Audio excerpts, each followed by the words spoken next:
इस वीडियो में हमारे HD4i वीडियो डिस्प्ले का एक संक्षिप्त विवरण दिया गया है, जिसका इस्तेमाल P5000i प्रोब के साथ साथ किया जाता है। मेरे पास यह अभी हैंड्स फ्री कैरियर केस में है। किसी फील्ड परिवेश में इसे इस्तेमाल करने का यह एक लोकप्रिय तरीका है। यह कैरियर स्ट्रैप आपको इसे अपने गले में पहनने और आज़ादी से घूमने में मदद करता है। आप इसका इस्तेमाल कैबिनेट के दरवाजे या ऐसी किसी चीज पर पैच पैनल के पीछे टांगने के लिए भी कर सकते हैं। और इसमें बहुत सारे स्टोरेज कंपार्टमेंट भी हैं। आपके प्रोब माइक्रोस्कोप के लिए, सफाई के उपकरण के लिए, इंस्पेक्शन टिप्स के लिए, विजुअल फॉल्ट लोकेटर के लिए, जो भी आपको चाहिए, इस हैंड्स फ्री करियर केस में आपकी जरूरत की हर चीज उपलब्ध है। लेकिन अब मैं डिवाइस के ऊपर विभिन्न नियंत्रणों की संक्षिप्त जानकारी देना चाहूंगा। सबसे पहले मैं इसे केस में से बाहर निकालूंगा, ठीक है? अब जबकि मैंने डिवाइस को केस से हटा दिया है, हम आगे बढ़कर इसके साथ इंटरफेस करना शुरू कर सकते हैं। सबसे पहले तो मैं डिवाइस को घुमाने के बाद स्टाइलस को हटाऊंगा। मैं इसका उपयोग टच स्क्रीन के साथ इंटरफेस करने के लिए करूंगा और इस किक स्टैंड को एक्टिवेट करूंगा ताकि इसे टेबल पर रखा जा सके। यहाँ कुछ बातें ध्यान रखनी होगी। बगल में आपको एक पावर इनपुट दिखेगा। यहाँ पर मैं डिवाइस को प्लग इन कर इसे पावर दे सकता हूँ या डिवाइस को चार्ज कर सकता हूँ।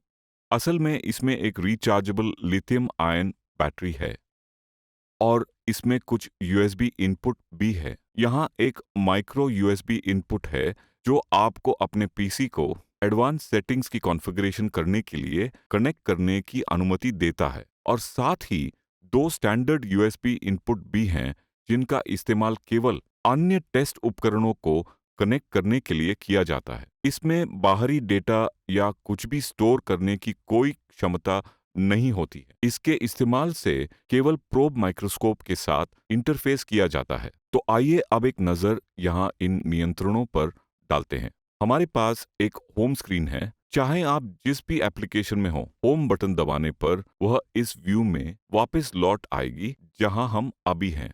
अगली यहाँ मेनू कुंजी है और इसे दबाने पर अलग अलग तरह के मेनू विकल्प खुल जाते हैं जो उस फंक्शन पर निर्भर करते हैं जिसमें आप अभी हैं। उदाहरण के लिए, मैं मोर में हूँ। मोर चुनने पर मैं सेलेक्ट कुंजी को दबा सकता हूँ या स्क्रीन को टच कर सकता हूँ, जिससे मुझे छवि को फिर से बुलाने, सिस्टम सेटिंग्स कॉन्फ़िगर करने, यूज़र की जानकारी दर्ज करने जैसी क्षमता मिल जाती है। अब मैं या तो होम कुंजी दबाकर या इस रिटर्न बैक कुंजी को दबाकर वापस लौट सकता हूँ। ऊपर, नीचे, बाएं या दाएं जाने के लिए भी कुछ नेविगेशन कुंजियां दी गई हैं।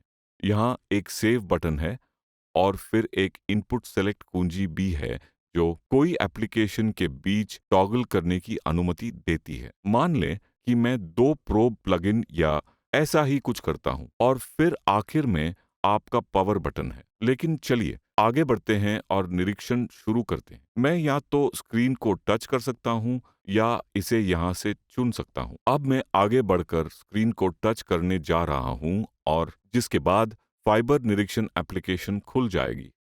और अब मैं एक फाइबर प्लग इन करूंगा और अब मैं अपने P5000i प्रोब के लाइव व्यू में हूं। मैं इसे यहां फोकस में ला सकता हूं।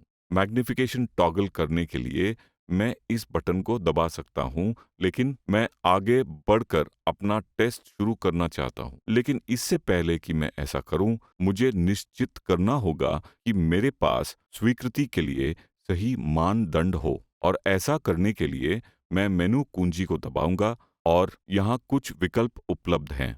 और अगले वीडियो में हम विस्तार से देखेंगे कि इन कॉन्फ़िगरेशन के इस्तेमाल से कैसे अपने टेस्ट को सही से सेटअप किया जा सकता है।